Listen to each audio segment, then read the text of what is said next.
Hey there, peeps. Once again, it's Greg Hills, your hippy-dippy counselor at large with installment number 3.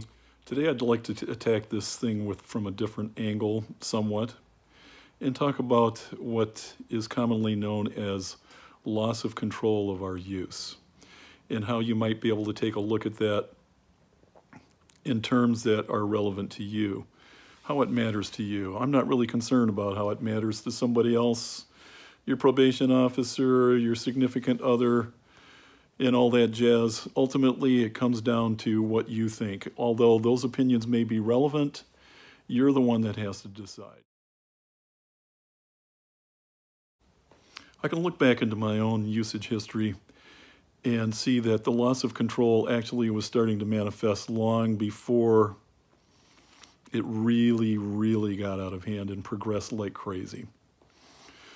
I remember when I was playing in a band, I was about 17 years old. I thought I was this junior little rock star. Well, actually, I kind of was. Yeah, right. And the manager of the band, he was kind of the manager, gave me some advice one afternoon about around my complaint that I sometimes would drink too much and get the spins and have to barf and go home and just feel like crap. He said, you know, Greg, you can be one sip away from being drunk, from being that guy that needs to go home and lay down and hurl and be miserable. He says the trick is to just get the buzz on right where you like it and then back off.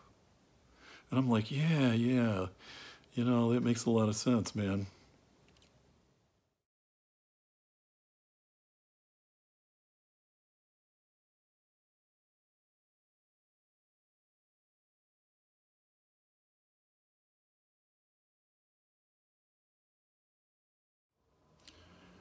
Another thing that's brutal about this is that these symptoms, any symptom that you have early on is going to remain and it's going to build over time. Let's say, for example, that you lose control often enough early on in your using career of whatever substance. That tendency is going to increase and be more pervasive and regular over time. Tolerances increase, the tendency towards blacking out, perhaps, aggressiveness, spending too much money, the list could go on and on and on and on. All of these things kind of almost geometrically progress over time, even though there might be a period of control, which is usually brief.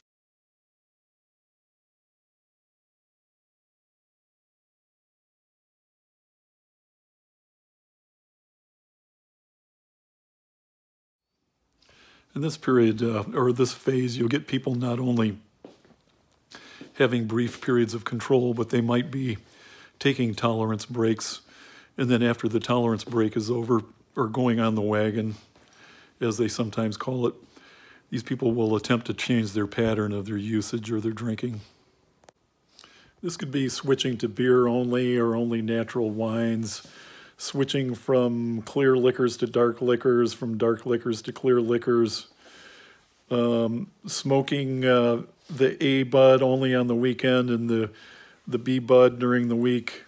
Just any kind of a crazy thing to try to manage this thing and not let it get out of hand.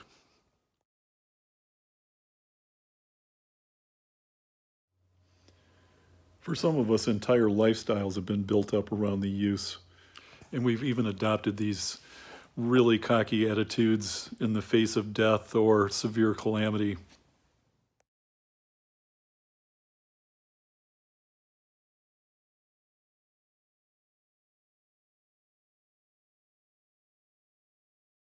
It's really hard to break this pattern unless there's a high degree of pain or some kind of intervention from the outside. Unfortunately, it's always dramatic and a big old drag. But people do recover from this thing. So finally, the question I would like to ask is, in what ways did you attempt and fail to keep a lid on your use or your drinking, where again and again you overshot the mark, you blew it again, you overdid it, you spent too much time using obtaining the stuff or recovering from it.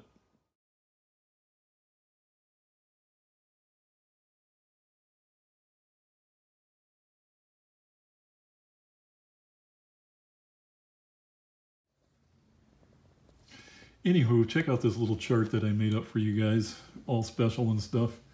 Here's where the partying first starts.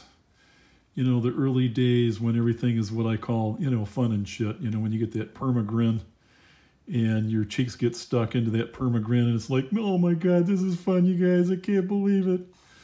And then a little bit further on, you get into where it's sort of a mixed bag. It's good sometimes, it's bad sometimes, but whatever, it's my life and I can do whatever I want. Eventually the OMG factor kicks in a little bit more where, you know, you might catch a DUI or two, or job loss, a few lousy relationships, and then down into the help zone here with the frowny face, of course, is where people have already been to detox a couple of times maybe. There could be some physical withdrawal going on.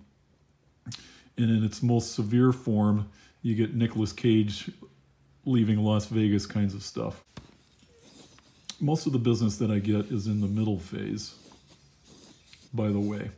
And this is where there's the highest degree of ambivalence and people fighting that civil war of whether they should be using or not. And it can be really, really excruciating.